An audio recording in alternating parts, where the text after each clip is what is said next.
Yep. Welcome back, everybody, to Off the Clock. We're off the clock. We're off the clock. We've punched the clock. We're off the clock. Yeah, I hate that clock. I'm Alex. I'm Corey. And we're in a different location. We are in my bedroom because I just got back from Indiana. Long flight, long wedding that I went to this past weekend. So, we're having to mix up our schedule. Who's the lucky bride and groom? Going through different things. It's my cousin. Mm-hmm. It's actually kind of crazy because my cousin is the first person in my generation to be married. Yeah? How old are they? She is 20. She's the same age as me. Oh my god, and she's married. I know. It's crazy.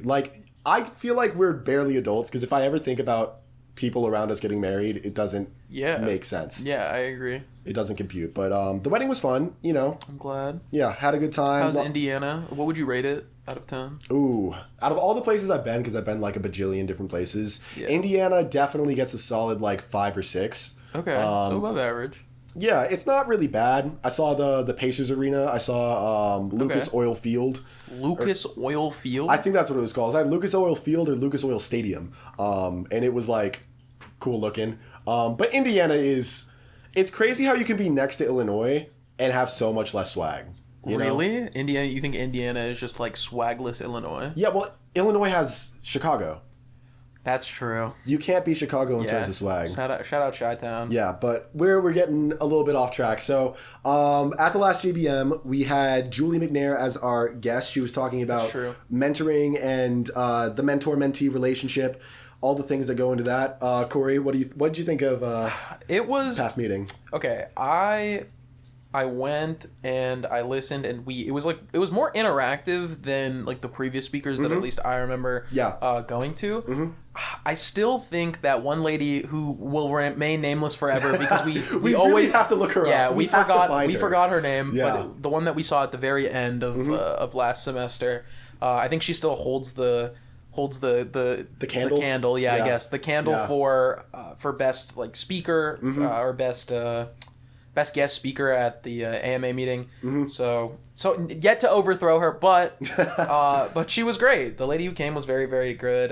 You could tell she really knew what she was talking about. She's also part of the advisory board. Yeah, and that's we got a lot of people on the advisory board. One of them actually is supposed to be on the podcast eventually. But is that true? That's going to be a secret. Oh dear. He'll show up when he shows up. Okay. When we're working out the logistics of that behind the scene. Sure. Also next week we're supposed to have a guest, but we talked about it previously. I'm not gonna spoil it. Go back and listen to all the episodes to figure out where it is. Exactly. But also this past Tuesday we had the Blaze Pizza fundraiser. That's true. If you went and you gave your little promo code, then you gave AMA money. So if you did that, thanks. If not, still there'll be another one later. Not at Blaze Pizza. Mm-hmm. I think they said they're gonna try for Chipotle, which I am actually very excited for. Yeah. Big Chipotle fan. Chipotle is. I never had Chipotle until. I remember I was coming back from a regatta because I used to do rowing in high school, and I was driving with two of my teammates, and they're like, "Hey, you want to go to Chipotle?" And I was like, sure, because I've never had it. I didn't even know what they had. Yeah. I didn't even know it was like Mexican... Tex-Mex, whatever. But had my little bowl. My friend Josh, shout out Josh, he put me on. Chipotle's good. I love Chipotle. I'm a big Chipotle fan. Mm-hmm. Drop your Chipotle order in the comments somewhere if we have those. I'd love to. We got comments on Spotify and other platforms, I think. I'd love to read them. Yeah. Also, Big and Little program. Oh yeah, congrats. Alex was named a Big in the Big and Little program, which is basically a mentor-mentee kind of program. So it fit with the sort of theme of the GBM last week. Alex, notably the youngest Big. It's true. Yeah, you have not been in AMA for even a year. And you're a Big now. Yeah. You just are. It's a little big planet, Oh, man. We're game is so good. That game is pretty good. Yeah. Astrobot is trying to take it over. Dude, we don't have to do this. We don't have to talk Astrobot doesn't have a We have to stay on topic this time. Yeah. We can't just be rambling about video games and stuff this time. Yeah, okay. So, Alex is a Big... I don't remember the name of your little. Alejandra. Yeah. So, it's her name is almost my name, which is cool. Yeah, sure, that counts. Yeah. I have reached out to her a little bit, and I'm trying to keep open communication so I could be a proper mentor. But it's hard finding the time to squeeze everything in my schedule. To be an effective mentor, it's hard to find the time to do so. That is a good segue. Oh, into today's topic. That's true. Oh my God. Okay, so if you've read the title of this episode or heard anything about this episode before, we're going to be talking about scheduling and time management and all sorts of things. Like I previously mentioned, I just got back from Indiana. I've been gone. You've had a busy day. Busy week, really. Yeah, dude. My past, so Thursday morning, I woke up 5 or 6 a.m., hopped on a plane, flew Spirit, which... Wow. Believe it or not, okay, the first time in my entire life, I've had 2 consecutive good experiences at the airport. Whoa. The Spirit flight was flawless. Going through the airport, TSA was quick. They weren't catty. No one yelled at me. Yeah, do you pre-check? I don't have pre-check. But, and I did get patted down on the way back, but, it's yeah, that's life. But good experience in the airport. But flew over to Indiana, was dealing with my ears not popping. This ear is still not popped, by the way. Mm-hmm. Wedding went good. The wedding was Saturday. Woke up this morning, got in the airport, got back in Tampa at 2:30. Friggin' drove back to my mom's place, drove back to campus so I could be here. Oh my goodness. Had to meet with one of my residents before this. Yeah. And then I picked you up to do the podcast. It's now 5:30 p.m. Yeah. Long day. And finding the time for everything is hard. But scheduling is super important if you don't want to end up falling behind. I started doing scheduling stuff my freshman year of college to try and get a little more organized with my classes and my extracurriculars and all that. Yeah. But there's a lot of benefits to I agree. having your stuff together. No, I have a Google Calendar. I don't use it nearly as much as I really should because I tend to overcommit or I'll have scheduling conflicts, but I won't think about it until day of. I'm like, oh man, I actually have so much stuff I have to do today. Yep. Try to find the time to do it. Yep. But yeah, no, I definitely should use my Google Calendar more. There's also way more resources out there than just Google Calendar if you're not a fan of just Google Calendar. Are you a Notion head? I'm trying so hard to be a Notion head, but life's hard. Explain Notion. Some people might not know. Notion is this...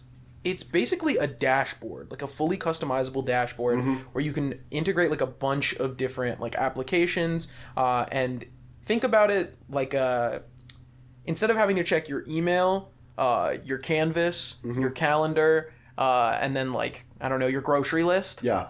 You can put all of those on your Notion dashboard and just open Notion, and it'll have everything there. You can put your tasks for the day. You can have your day time blocked out. There's even there's a plugin for Notion that allows you to integrate your Canvas assignments into Notion. Yeah. Okay, that's the thing I was going to mention about Notion. Yep. My understanding of Notion is it's kind of like the Linux of calendars. Yeah, 100%. It's completely open source. You can do a billion different things of it. You're only limited by how good you are at coding and what you can think of adding. Yeah. Also, the community is huge. It's very expansive.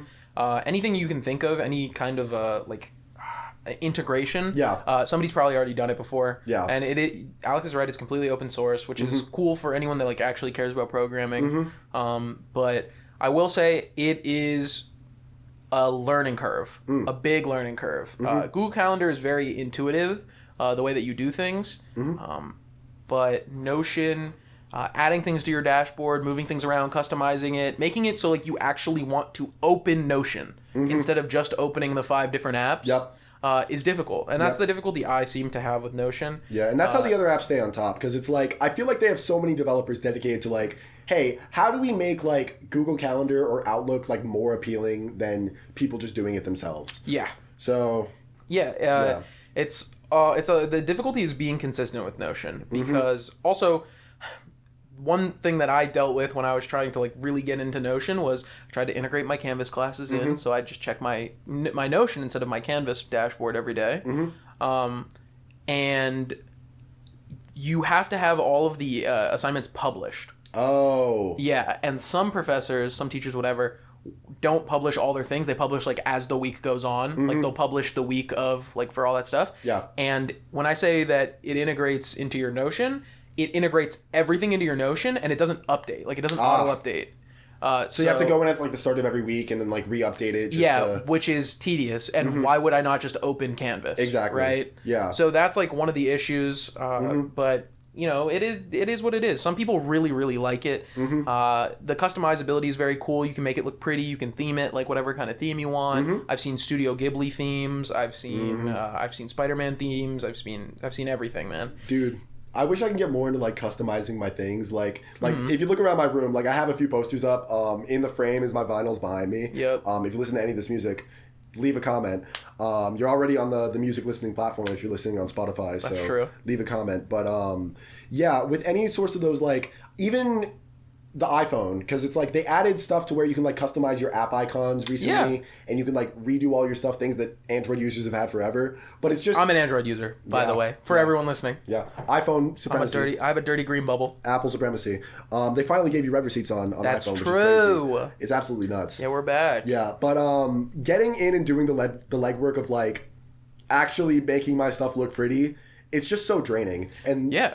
That's like another thing that I kind of wanted to touch on was it's hard to find like, do you ever feel like you're not being productive? Yeah, all the time. And it just drains away at you because it's like, we have 24 hours in a day, but 8 of them are spent on sleeping, and like you have these classes that you have to go to, and it's just, you have to balance between like your leisure and your productivity, and it's hard to necessarily like find a fit. Yeah, of course.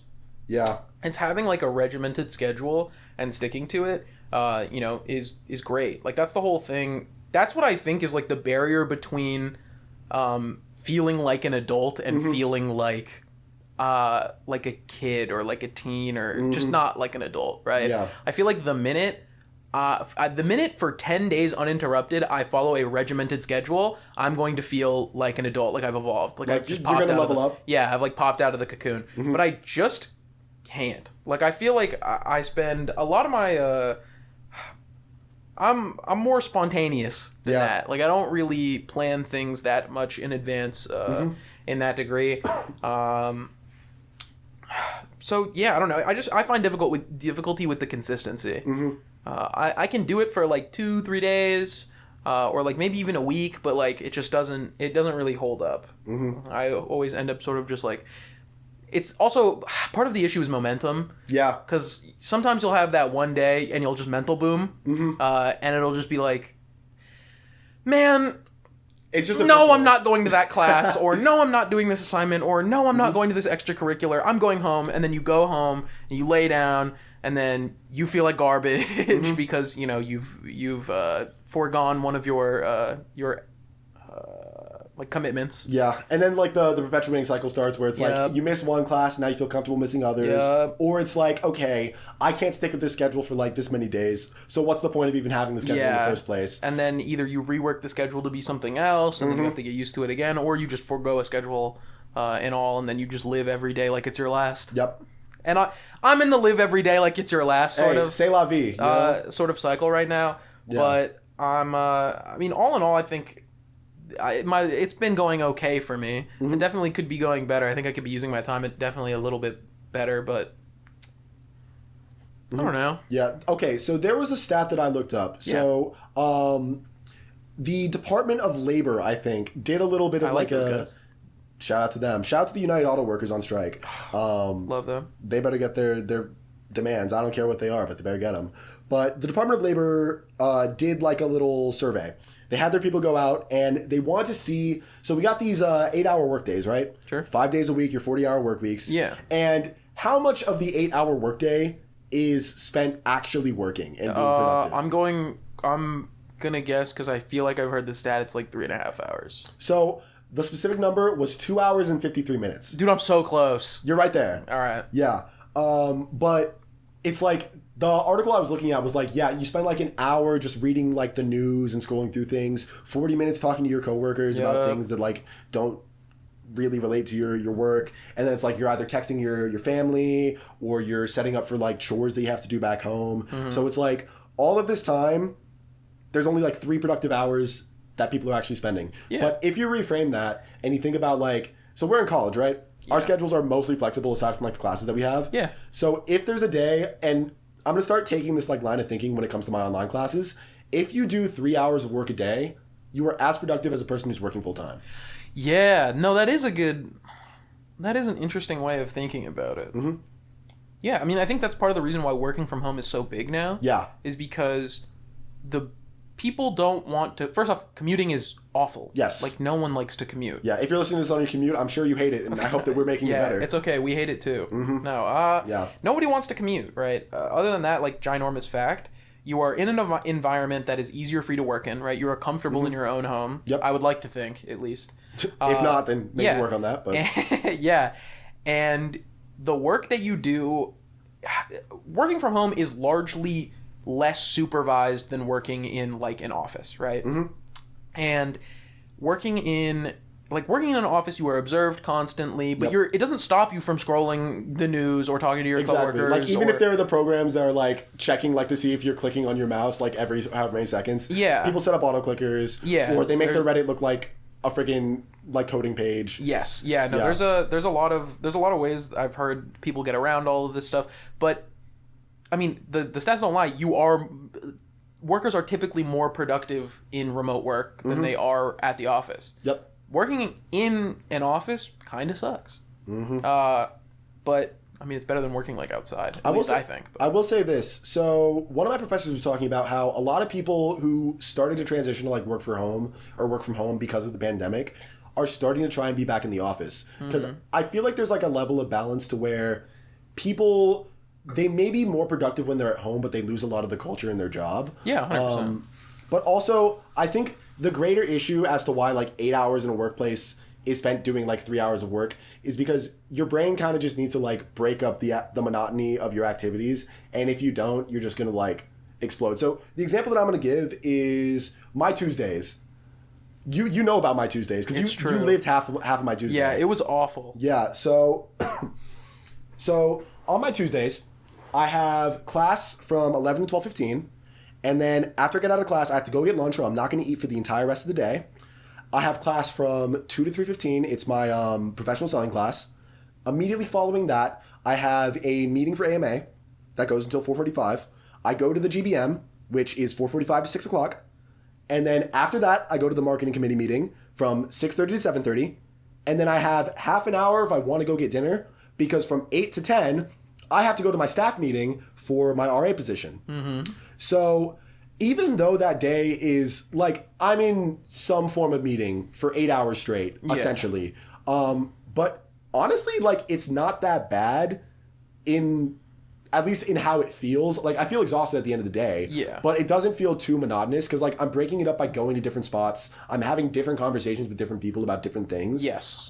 In class, I'm, like, learning about whatever. In the meetings, I'm collaborating with my peers, and then I go back to learning for the GBM. Mm-hmm. And then I'm collaborating again. And then I get that little break, that little respite, and then I learn more. It's just, I feel like people need a bit of diversity in their work schedule or their day schedule. And that's going to like unlock more, I don't want to say potential in them, but it's just better if you like. I mean, it's better for personal growth, right? Yeah. That makes total sense. I mean, if you just sit down, it's very few people can sit down and truly enter numbers into a spreadsheet for 8 hours uninterrupted. Mm-hmm. I'd be hard pressed if you could find me like one person that could actually do that. Dude, I thought that could be me. Yeah. Listen, sometimes, like, I would be programming a few spreadsheets here and there, like, about video game stuff. But also, I am breaking that up by, like, okay, what if I'm going to look at this? And I'm going to do a little side tangent of research on this. And then that. And or that, also, that. like, what do you have on your second monitor? Exactly. Yeah. Like you can't do that at work. The second monitor YouTube video, I feel like if we all email our bosses and be like, listen, this actually... The Northern Lion video ups my productivity. It's actually true. Okay, I tell this to people every single time they talk about having like multiple monitors. Mm-hmm. Like, I only have one. It's like, well, I have two monitors.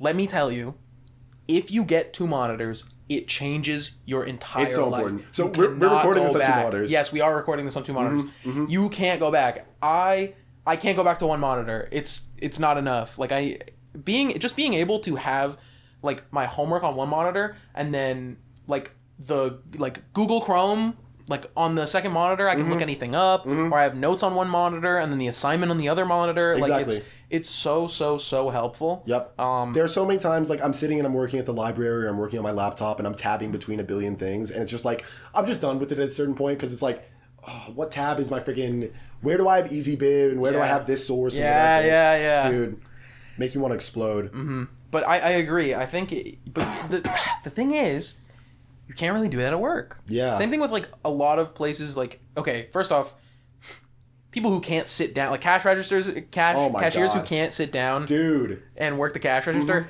That has never ever made sense a single time in my life. I feel so bad for those people who have to stand. Just give them stools. Yeah, just give them like a stool. That, or some people aren't allowed to listen to music while doing work. Like our friend Joseph, friend of the pod Joseph, worked at a warehouse for a little while, and he couldn't have earbuds in listening to music because the reason I think it was like there's safety. It's like there's heavy machinery moving and stuff like that. He's like, but I was like, so can we play music on like a speaker? Like what if all of me and my coworkers like have a speaker and we take turns like playing things? And they're like, no, still no. It's like, well, that's not really like. Yeah. Like, to what point are you caring about productivity and safety, and to what point are you just like, no, I'm your boss and I want to control you? Yeah, so it's stuff like that. But at home, when you work from home, it's kind of harder to regulate those kind of things. So you get your second monitor YouTube video, which maybe lets you enter spreadsheet numbers in for an extra hour, because every minute and a half you look over and like, ooh, shiny, other monitor. Shout out to, you know about the Pomodoro method? No, I don't know what that is. So the Pomodoro method, I might be saying it wrong, but it's like Pomodoro. Okay. Says that for every I forget the exact ratio, but for every half hour that you're working, you should take a 15-minute break. Yeah. And then do that on repeat for the entire time that you're working, and it will make you so much more efficient.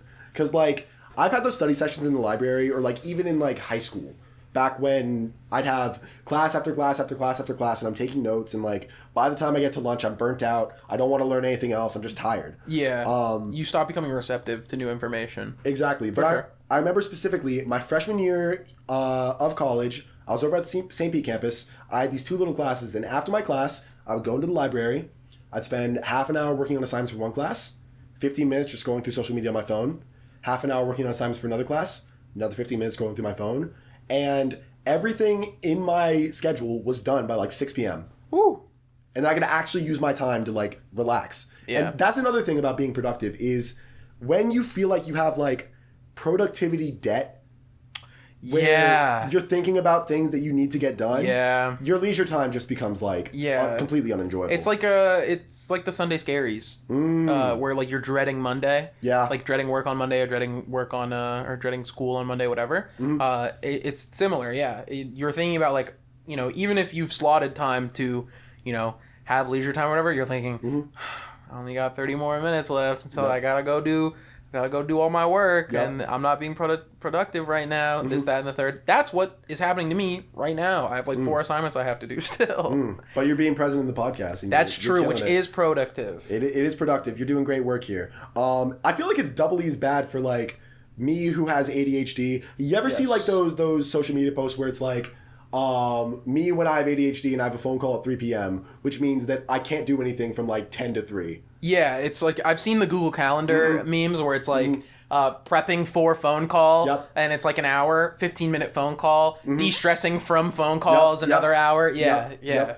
No, I've seen that. It's a lot trying to, balance everything. And I feel me personally, getting everything into a calendar and segmenting out my time when I have the time to do it, because it takes a lot of effort. That is also true. It's what I used to do was at the start of every semester, I would sit down, I would open up Canvas for all of my classes, and I would write down every single assignment that I had. Yeah. Every single assignment that was uploaded to Canvas, I would write down. And then I would do it in Microsoft Tasks, which is it's a subset of Outlook. Oh. Because in Outlook, they have the calendar, and then they have, it's Microsoft To Do. That's what it is. Okay. Which is it's a little checklist. Sure. And I make a little assignment or a little check marker for every single assignment. Check it off when I'm done with it, and Microsoft gives me the reminders the day that it's due to be hey, you have this assignment due. What happens if the professor hadn't published the assignment yet? Every time that happens, I get a notification on my phone saying assignment created, and then I'm okay, I gotta go put this in later in the day when I can get to my computer. Okay, so maybe this is just a thing for me. I turn notifications off for every single app. I hate getting notifications on my phone, any notification. Yeah. Even if it's something I'm interested in or that I like, or if somebody texts me or whatever. I don't know why I have this this visceral repulsive sort of like attitude about notifications. So I don't have Canvas notifications on. When things get graded, I don't know. When things get uploaded, I don't know. I just check my Canvas every day. Check my dashboard every day. That's fair. So I'm like literally the exact opposite. Yeah. The notifications tell me everything. If something isn't in my notifications, it's not real. Oh, okay. What I did do though is like I went through all my notifications about a year ago, and I turned off all of my notifications for like all of my social media, because those were just like rotting my brain. Yeah, it's I don't need to know like this person liked my story. I don't need the little 5 seconds of that distracting me and taking me out of whatever moment I'm in. Yeah. I just check it when I open the app. So now it's like I get my text notifications, I get my notifications when someone like messages me, and I get my Canvas notifications, which is like, and I get all my emails. All my emails go on notifications to my phone. Yeah, that's true. I hate getting those though. Yeah. I mean, I filtered out about everything that's spam, or I just like mentally filter it out. Yeah. And usually I'm able to like divvy through it pretty easily, but it does take a lot of effort to like try and be not in control of your own schedule and calendar, but it's getting everything together is hard. It takes a lot of time, and it takes a lot of focus time. A lot of effort.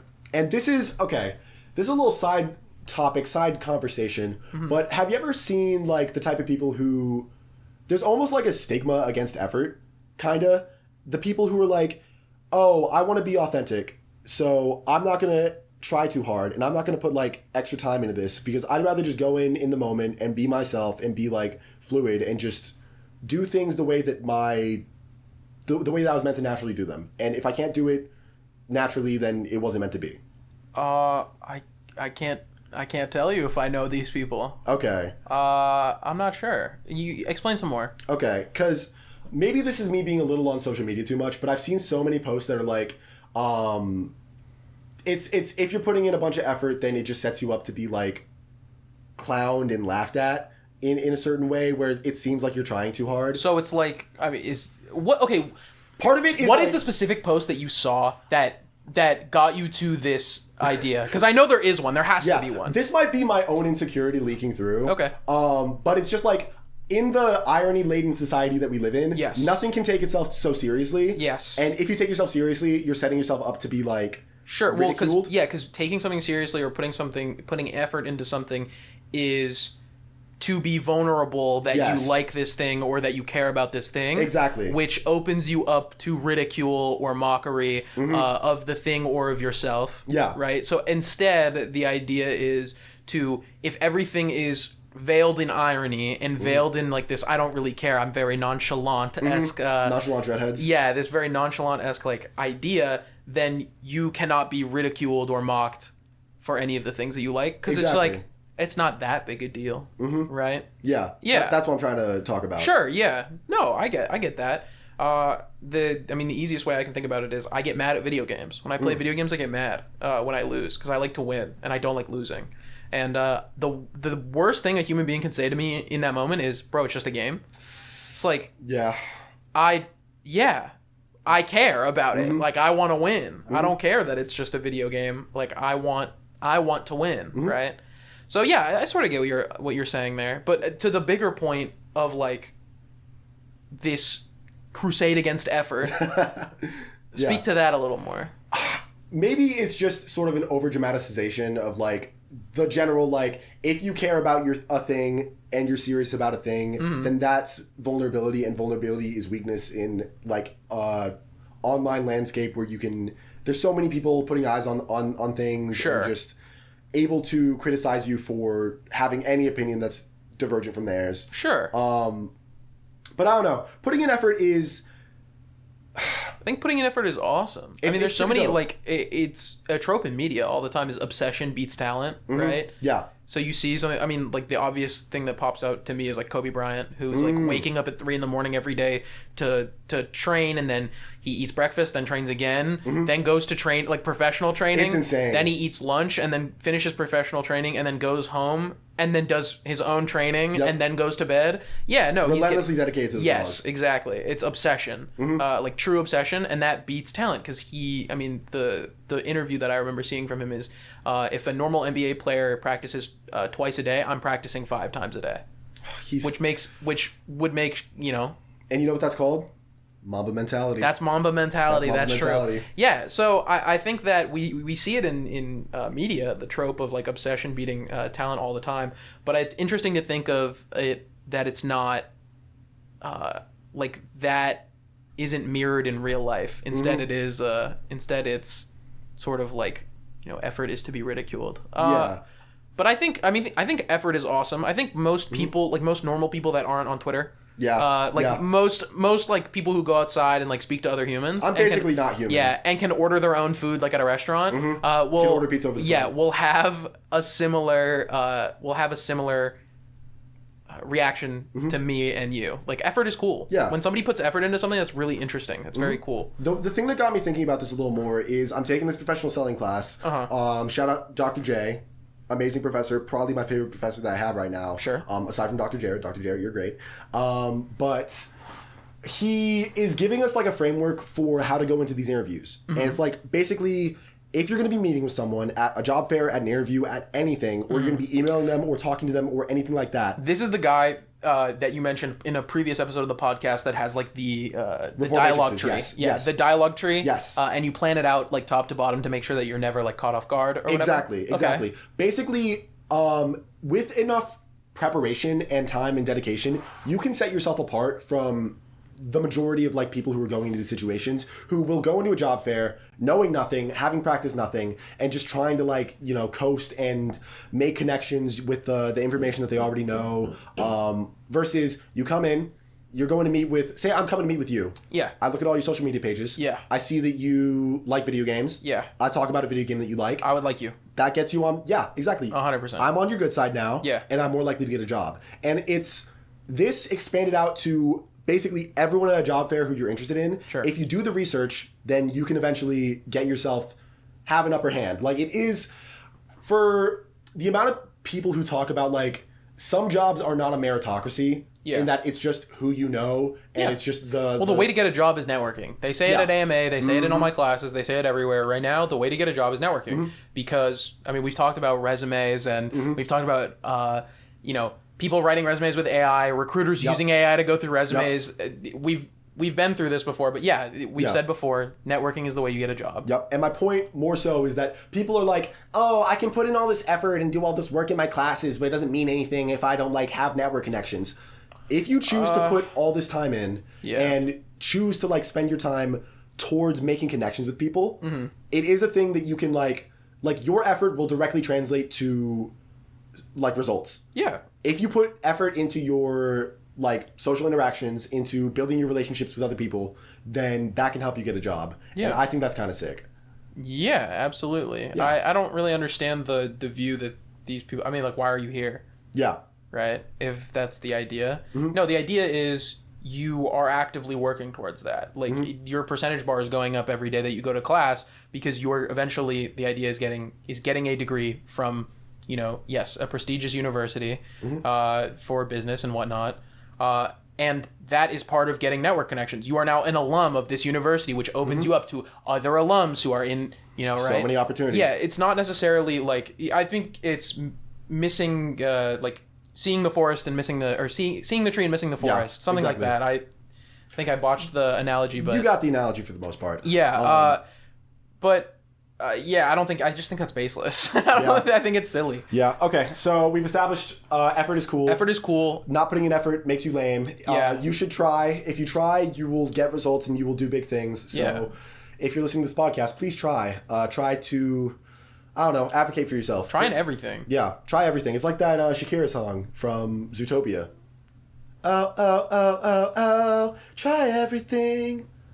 No? Yeah, that's all you, man. Oh, okay. Well, we're hitting time. Time. I think that's a great note to end on.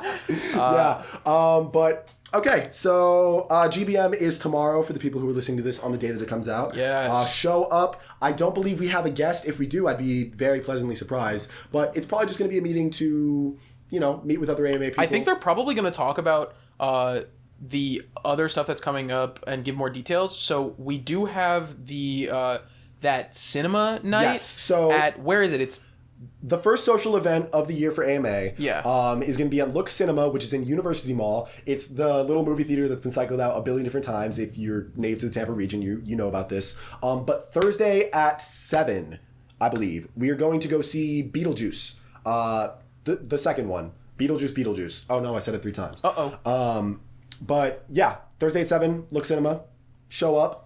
Meet with other AMA people. We're all pretty cool. There's that. I hope they're going to talk more about the Big Beat Farm slide. Which is October 4th. Yeah, which is October 4th. I'm hoping they're going to give some more information about that, which is... I know the person who runs that committee. It's Julia, I think is her name. I don't remember what the committee is, but it's like volunteer work at a farm. Yeah. If you want to do that, go ahead and do that. Go for it. It's probably really cool. Put in effort. Yeah, put in some effort. That's the effort. Yeah. I mean, that's the other thing. We should have mentioned that. AMA always says you get out what you put in. That's true. That's the tagline. And you know what? I think we're starting to want to get out. Yeah. Even though we have been putting in. That's true. We gotta start getting out. So outside of that, things that are coming up. Bucks game this Sunday. Yeah. We had another volunteer thing at the Bucks this past Sunday. Today for us recording. Yesterday, if you're listening to this today, it came out. However many days in the past, if you're listening to this after that. But we are also volunteering at the Bucks Stadium the 29th. So signups for that should go out at the next general body meeting. Sign up for that if you are interested. It gets you a bunch of money that goes towards ICC, so do that. But outside of that, I think that's everything that we have to talk about. Yeah, I'm pretty sure that's everything. I think it's time to clock back in. All right, let's clock back in. Bye-bye.